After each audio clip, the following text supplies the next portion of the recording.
Hello everyone, good to see you again after a break. Today's episode will be a subjective review of Gullfoss Automatic EQ. And what do I mean by subjective review? Well, I already bought this product, and that's for a reason. Honestly, I only buy a plugin if I'm sure it's worth it and can help in daily production tasks. But this time, the guys from Untitled really nailed it and deserve this money. They did a great job with Gullfoss. Watch this video to find out.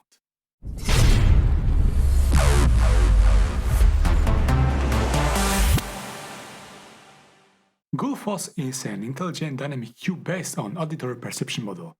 Well, what does that even mean? So, auditory research is when you take a group of people with decent hearing, close them in a suitable auditory room, and ask them what they hear, especially if they can detect sounds at all. Then, if they can hear the details of a sound, and eventually, if they like it and enjoy it. As a result, you get a model of what an average person can hear and their preferences. Now, Gullfoss devs took all that research and put it into a plugin which automatically equalizes the audio so that it sounds good to an average listener. Instead of using yours or anyone else's mythical golden ears, Gullfoss does all that for you as an automatic EQ.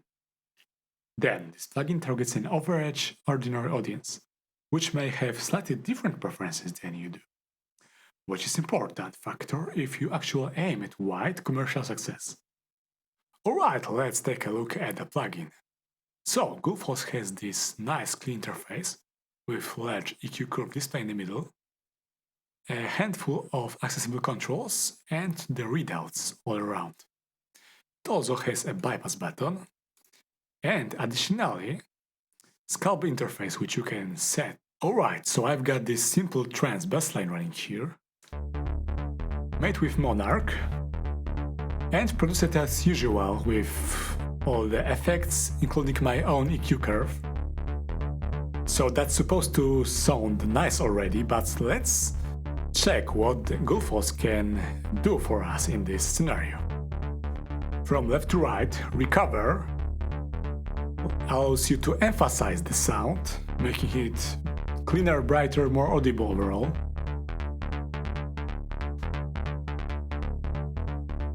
Right now it's a high boost, and this will look like that very often. Then there is a tame, which is an opposite.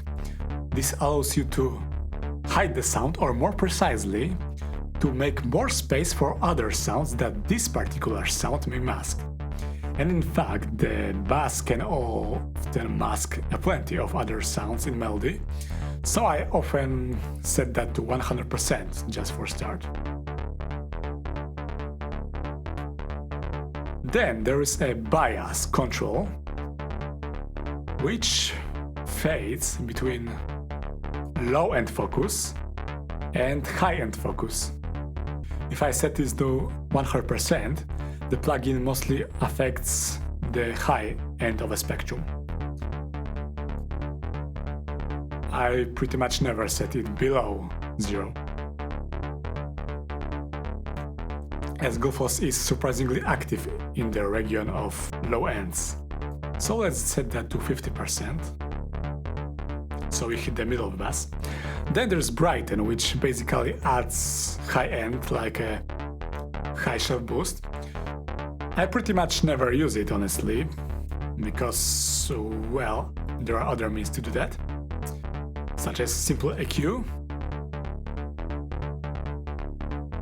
And as you can see from this example already, Gullfoss added high end and cut some lows. So it ends up like that anyway. There is a boost we can adjust manually, or gain. And there's a bypass. So now nothing happens. Additionally, we've got these handles which allow us to limit the range of frequencies a plugin affects. Usually I move them away from low ends because Gullfoss is surprisingly active in that region, and I don't always want to do that. One extra feature is that Gullfoss automatically balances volume, so it's perfectly transparent most of times. even with some substantially interesting curves, perceived volume of a sound remains the same. So that's a great feature to have, and it really speeds up workflow. So the question is, does that really sound better than original? Well, I'll just shut up now and listen for yourself.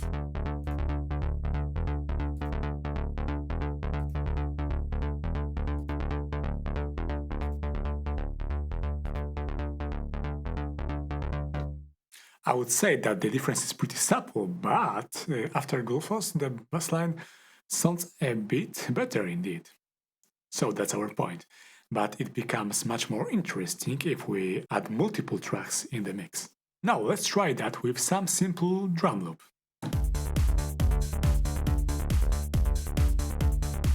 Compare.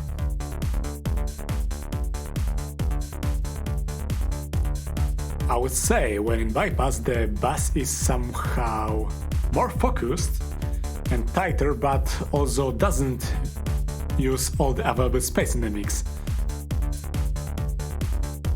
It just misses something. While when I turn Gullfoss on, the bass takes the entire spectrum of the sound and feels smoother and overall nicer. Now, this is much more interesting example of acid bassline with a lot of movement and also automated cutoff of a filter. So that sound is constantly changing, but Gullfoss can handle that just automatically. Let's listen.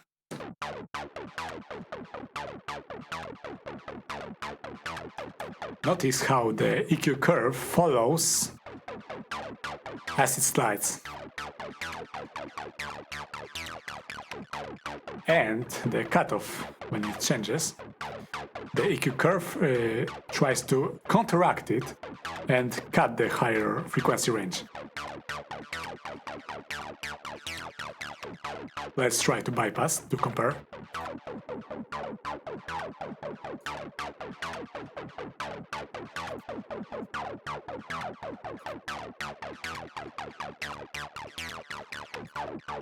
So with Gullfoss on, I think it's brighter, of course, because it adds high end, but also overall lighter and nicer. Just feels more natural. But let's try that with a full mix, and then it becomes somewhat more audible. As with drums and with bassline.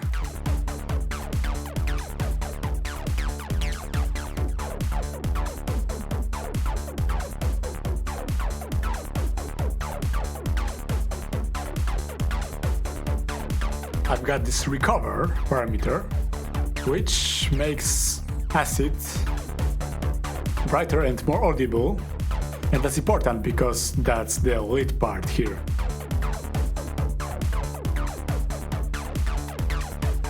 Now let's turn to bass and see how masking works on the bass.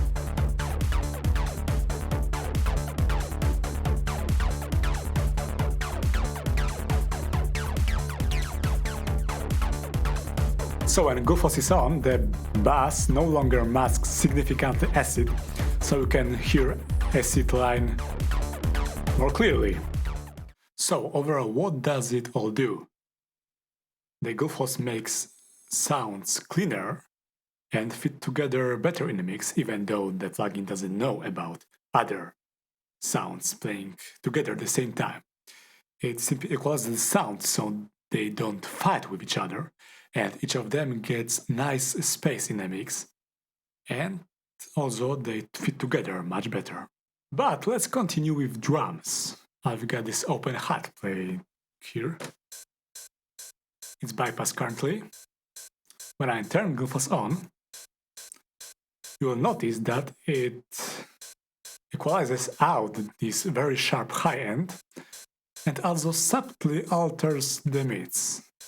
On purpose, I move the handle away from bass because, as you can notice, for some reason it really strives to equalize the low end, even we do not expect any low end in open hat anyway. So let's stick with that. and compare. It significantly reduces this sharpness. I also had to compensate the volume myself because apparently plugin didn't handle that well. Let's continue. This open head. Now close head.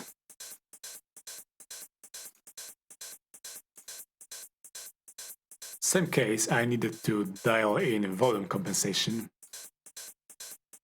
And again, it really manipulates the low end for some reason.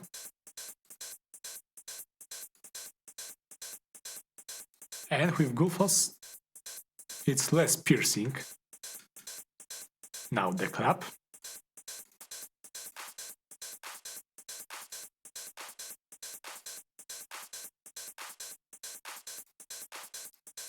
Now this may not be very audible, but you can observe how this curve changes over time. Well, try to equalize that manually. Good luck with that.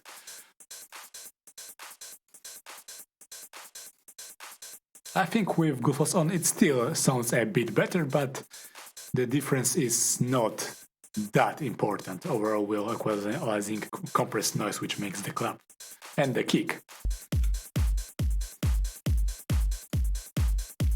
Now, this one is pretty interesting. Let's reset. What does it do to the kick? When I dial in recover,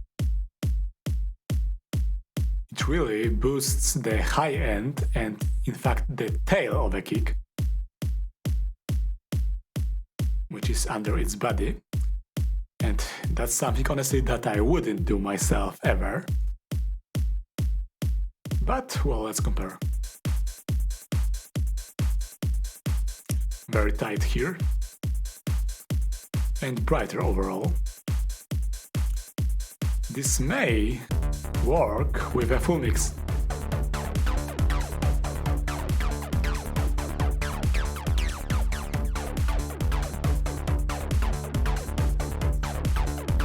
Brightening the kick significantly reduces masking of bassline.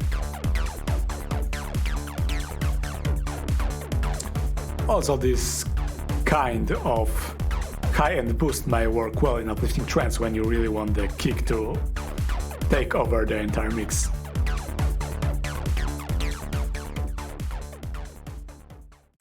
Last but not least, let's try Gullfoss on some crazy dubstep sound like that.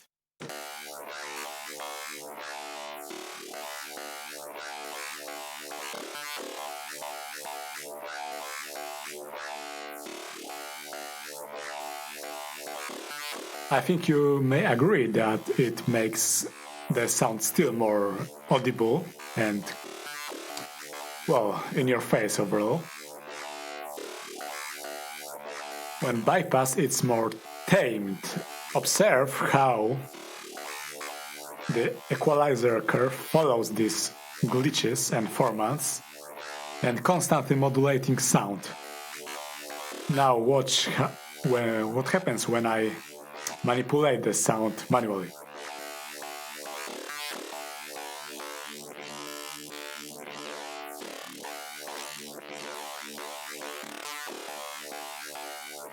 Or at wobble rate.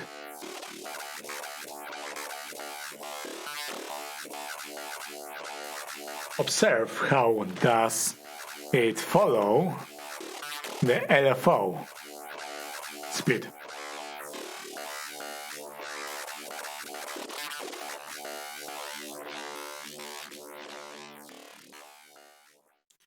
Finally, the same, but with more tracks.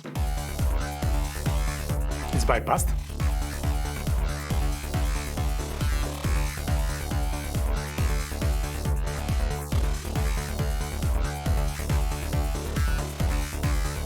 So, do you think that Gullfoss makes this scream more audible?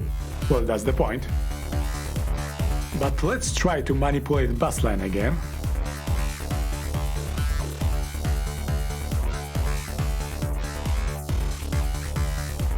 I think now it's pretty audible that original bassline still masks the scream.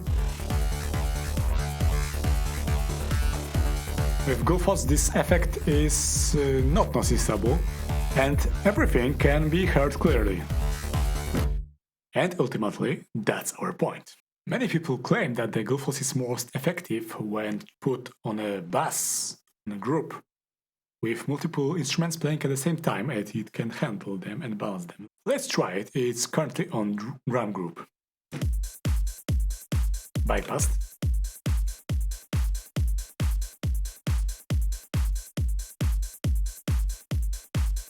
Can you hear how the Gullfoss reduces the piercing effect of hi-hats?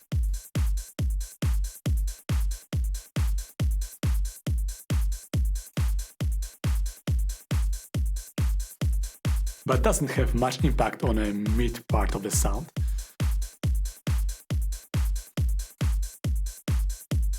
Well, certainly after Gullfoss it's overall more balanced, even though these are some very basic settings. And well, it's a simple plugin that gives us great effects just immediately.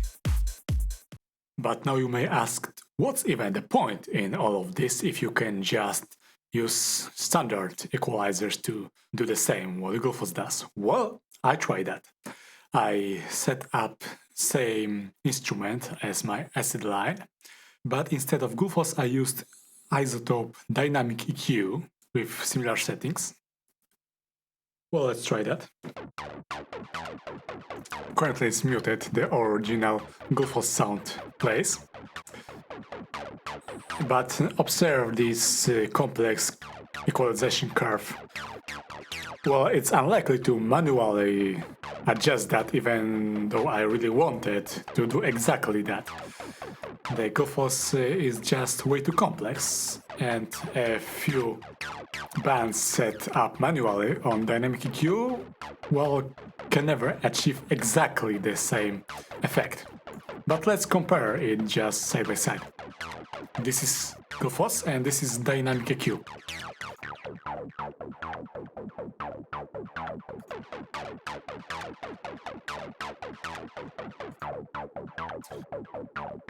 Well, even though the values are supposed to be similar, this one is really muted, not as bright at all. Because the problem is that dynamic EQ cannot closely follow these resonant peaks that the Gullfoss does. Let's try that in a full mix.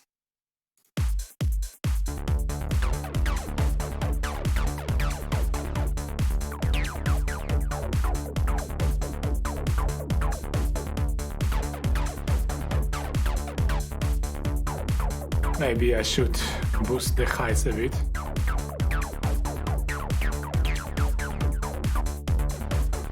But that's not enough, there is something else going on.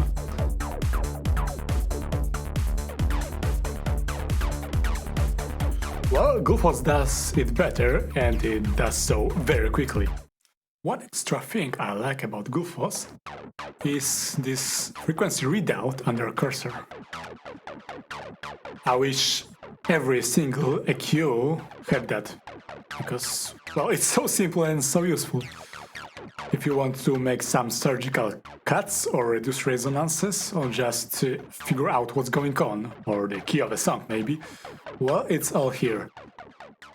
So far so good, but this power comes with some cost, namely latency. As you can read here, can you? The Gullfoss has a very significant latency of almost 2000 samples, which is 22 milliseconds in my case. However, if you are using standard sampling rate of 44,100 Hz, this time will double, and yes, it may cause some serious problems. For now, however, I plan to make an entire separate episode about that issue.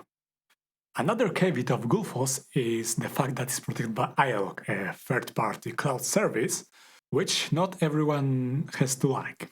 As a power user and software developer myself, I don't like to pay for a product which depends on some third-party component which might break. and in fact it already did just a few weeks after I installed iLok for the first time. However, if that's not an issue for you, go and pick Gullfoss. I did it as an exception because it's quite unlike anything else, and it's a very powerful plugin to have in your arsenal. That would be it for today. Hope you enjoyed this review. More episodes are already cooking. Hit the subscribe button to not miss them. See you soon.